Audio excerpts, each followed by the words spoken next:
17 বছর পর বিসিবির কেন্দ্রীয় চুক্তিতে থাকছেন না সাকিব আল হাসান। 2025 সালে নতুন বছরের খসড়া চুক্তিতে নেই এই অলরাউন্ডারের নাম, এটা অনেকটাই নিশ্চিত। 3 ফরম্যাটে থাকছেন শান্ত, লিটন সহ 5 ক্রিকেটার। এছাড়াও জাতীয় দলের আশেপাশে থাকা খেলোয়াড়দের জন্য তৈরি করা হচ্ছে নতুন ক্যাটাগরি। নিলয় মজুমদারের রিপোর্ট। প্রায় দেড় যুগ পর বিসিবির প্রস্তাবিত কেন্দ্রীয় চুক্তিতে থাকছে না সাকিব আল হাসানের নাম। প্রথমবারের মতো 3 ফরম্যাটের চুক্তি থেকে বাদ পড়ছেন এই ক্রিকেটার। সাকিবের পাশাপাশি বাদ পড়তে যাচ্ছেন নুরুল হাসান সোহান। টি-20 চুক্তি থেকে বাদ পড়তে যাচ্ছেন এই উইকেটরক্ষক ব্যাটার। 2025 সালে 3 ফরম্যাটে থাকতে যাচ্ছেন 5 ক্রিকেটার।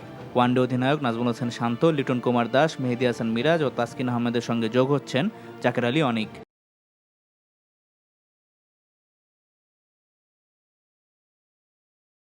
টেস্ট ও ওয়ানডের চুক্তিতে থাকতে যাচ্ছেন অভিজ্ঞ মুশফিকুর রহিম, সঙ্গে যুক্ত হতে পারেন নাহিদ রানা। শুধুমাত্র টেস্টের কেন্দ্রীয় চুক্তিতে থাকতে যাচ্ছেন 4 ক্রিকেটার। সেই তালিকায় আছেন মমিনুল হক, তাইজুল ইসলাম, সাদমান ইসলাম ও খালেদ আহমেদ। ওয়ানডে ও টি-20 চুক্তি পেতে যাচ্ছেন সৌম্য সরকার, শরীফুল ইসলাম, তাওহিদ হৃদয়, মুস্তাফিজুর রহমান, তানজিদ হাসান তামিম ও তানজিম হাসান সাকিব। সঙ্গে নতুন যুক্ত হতে যাচ্ছেন রিশাদ হোসেন। টেস্ট ও টি-20 থেকে অবসরের পর ওয়ানডের চুক্তিতে থাকার সম্ভাবনাই বেশি মাহমুদুল্লাহ রিয়াদের। চ্যাম্পিয়ন্স ট্রফির পর রিয়াদ আর খেলবেন কিনা যদিও তা নিশ্চিত নয়। জাতীয় দলে সম্প্রতি 3 ফরম্যাটে খেললেও কেন্দ্রীয় চুক্তির টেস্ট ও টি-20 ক্যাটাগরিতে থাকতে যাচ্ছেন হাসান মাহমুদ। টি-20 চুক্তিতেও আসতে যাচ্ছে পরিবর্তন, থাকছেন শেখ মেহেদী।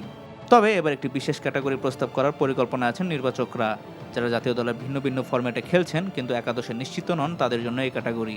এই ক্যাটাগরিতে সম্ভাব্য নামগুলো মাহমুদুল হাসান জয়, নাইম হাসান, জাকির হাসান, পারভেজ হোসেন ইমন, শামীম পাটোয়ারি ও Nasum Ahmed. Niloy Majumder, NTV sports desk.